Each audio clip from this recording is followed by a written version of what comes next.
Hello, welcome back.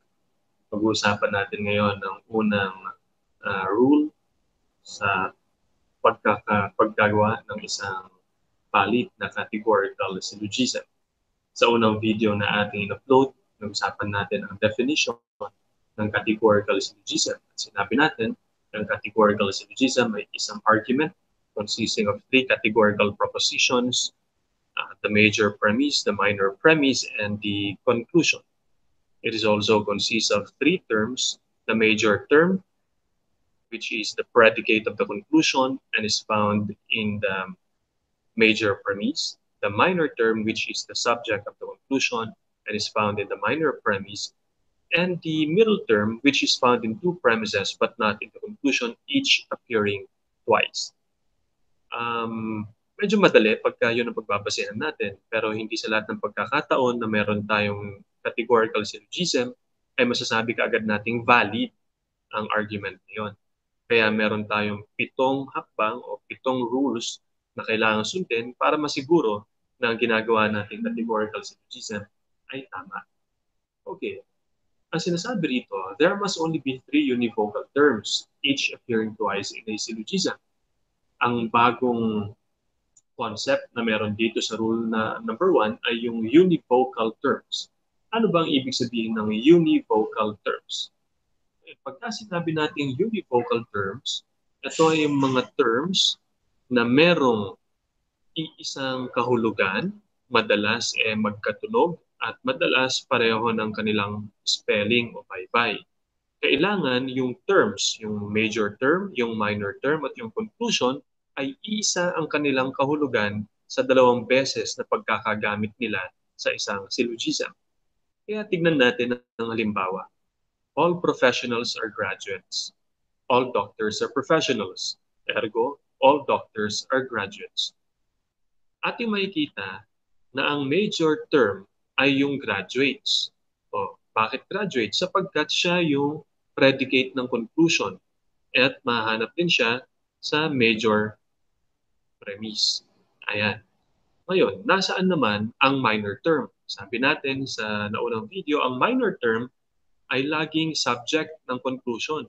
At sa halimbawa na to, ang subject ng conclusion ay doctors. At mahanap din siya sa minor premise. Ayan. At ang middle term, siya yung term na mahanap sa major premise at minor premise at hindi mahanap sa conclusion.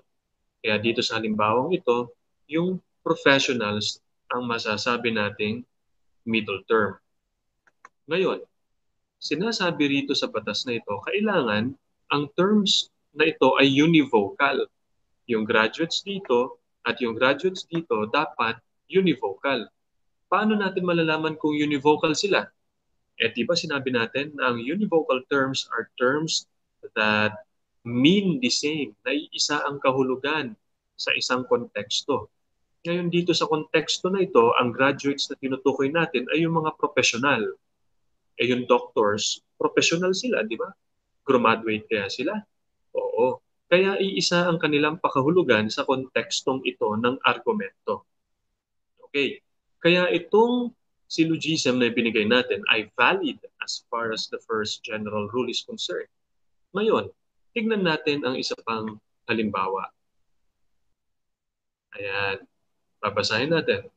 All professionals are graduates. All criminals are professionals. Ergo, all criminals are graduates. This is a categorical syllogism, of course, because it is consists of 3 categorical propositions. Meron tayong ito, major premise, minor premise, and the conclusion. It is also consists of 3 categorical terms. Nasaan yung 3 categorical terms dyan? Yung graduates, which is the major term, the predicate of the conclusion, and is found in the major premise. Okay, ano yung minor term natin? Criminals. Bakit criminals? Sapagkat yung criminals ang subject of the conclusion and is found in the minor premise. Kaya siya ang minor term natin. Ngayon, itong professionals natin ay yung middle term. Bakit siya ang middle term? Sapagkat siya ay nag-exist sa major premise and minor premise at hindi siya mahanap sa conclusion. Kaya yan ang middle term. Ngayon, ang sinasabi ng rule number 1, the terms must be univocal. Ano ibig sabihin ulit ng univocal?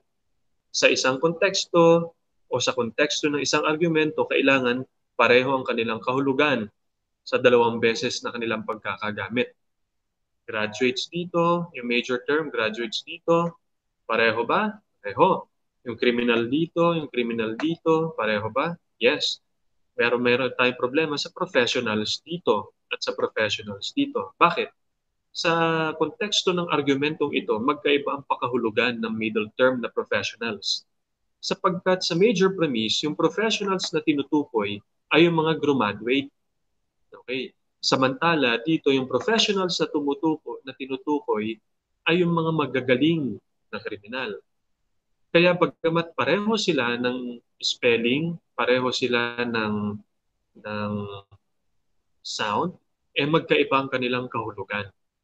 Okay? Kaya hindi sila univocal. Lumalabas ngayon dito sa dito sa halimbawang ito, 4 ang terms na nag-exist. 4 na. We have the graduates, number 1. We have the criminals, number 2. We have the professionals who are graduates, number 3. And we have the professionals who are the criminals, number 4. So, 4 na ang terms na nag-exist. Hindi ba't ang sabi natin, sa isang categorical syllogism, dapat 3 terms lang ang meron at yung terms na yun, univocal as far as rule number 1 is concerned. And so this example is an invalid categorical syllogism, while this first example is a valid categorical syllogism as far as rule number 1 is concerned. All right. So that is for the first general rule. Coming up next is for the second general rule. Thank you very much.